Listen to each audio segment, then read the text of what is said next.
This is Standing Watch. And now, Evangelist Norbert Link. Greetings, everyone, and welcome back to our Standing Watch program. Recently, two incidents took place which don't seem to have any relationship, but that would be a false conclusion. And in this program today, I want to show you how these two incidents relate to each other and what the importance is.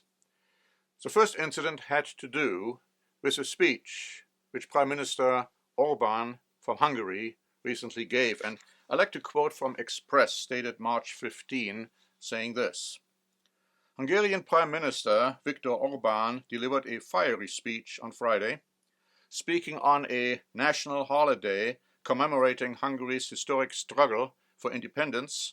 Orbán urged his supporters to help him, quote-unquote, occupy Brussels in the upcoming European election this summer. Orbán's address denounced the EU as an imperial force akin to historical occupiers of Hungary, such as the Soviet Union, of course also Nazi Germany. The article goes on to say, he accused the EU of encroaching on the nation's sovereignty and undermining its freedom. They start wars, destroy worlds, redraw country borders, and graze on everything like locusts, Orbán told the crowd, stressing Hungary's desire for a distinct identity and way of life. Before I go on, I found this comparison between the EU and locusts quite interesting. In the book of Joel, we find the following statement in Joel chapter 1 and verse 4. It says, what the chewing locust left, the swarming locust has eaten. What the swarming locust left, the crawling locust has eaten. And what the crawling locust left, the consuming locust has eaten. And this in part describes the upcoming European Union, or better yet, the core nations of 10, either nations or groups of nations in Europe, which then will give their power and their authority to a very charismatic leader. Now, we have prepared a free booklet, The Rise and Fall of Germany and Europe. And this booklet goes into what I have just said in great detail. Breitbart wrote on March 16, Orban said that people in the Western world have become numb to the realities of war. The Hungarian leader went on to argue that Brussels has only brought war and financial blackmail. They want to force us into a war, they want to force migrants down our necks, and they want to re-educate our children. But we will not go to war, we will not let migrants in, and we will not give our children away either.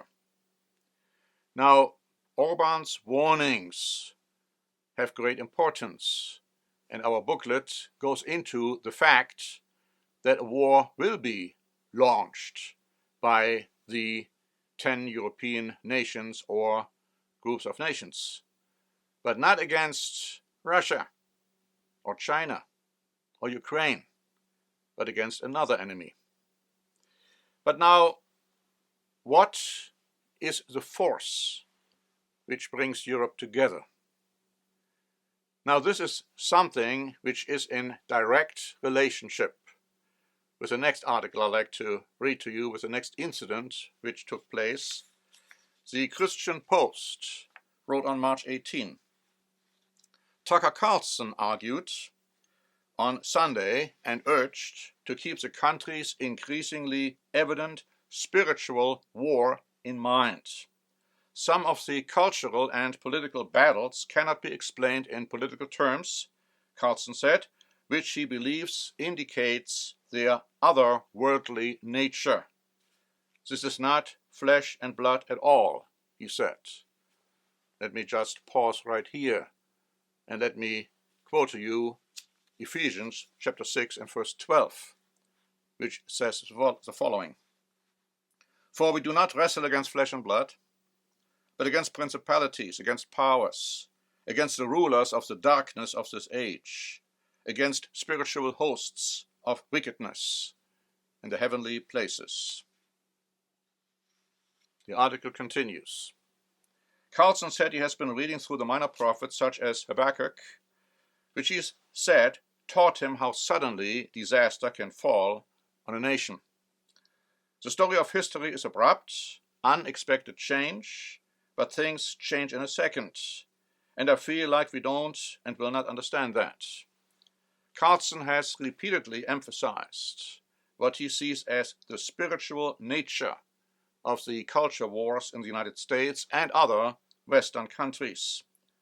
The evidence unmistakably shows an acceleration in whatever the dark force is in this country, whose only impulse is to destroy, not to improve or create, but to destroy, and it's all around us, Carlson said last December.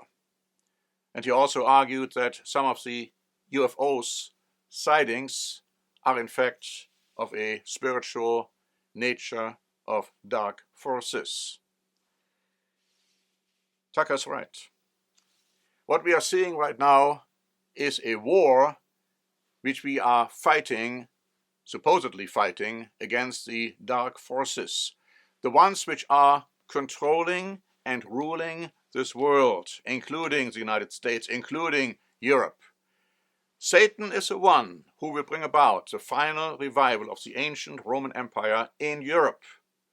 And interestingly enough, in our free booklet, The Rise and Fall of Germany and Europe, we are talking about the book of Habakkuk, and we are explaining in great detail the book of Joel, the book of Habakkuk, and other Old Testament prophecies to show you what is going to happen.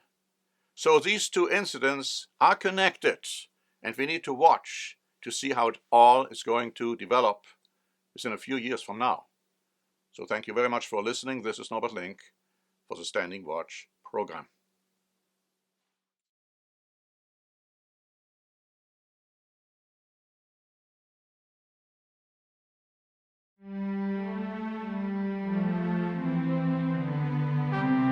Standing Watch is a presentation by The Church of the Eternal God, P.O. Box 270519, San Diego, California 92198.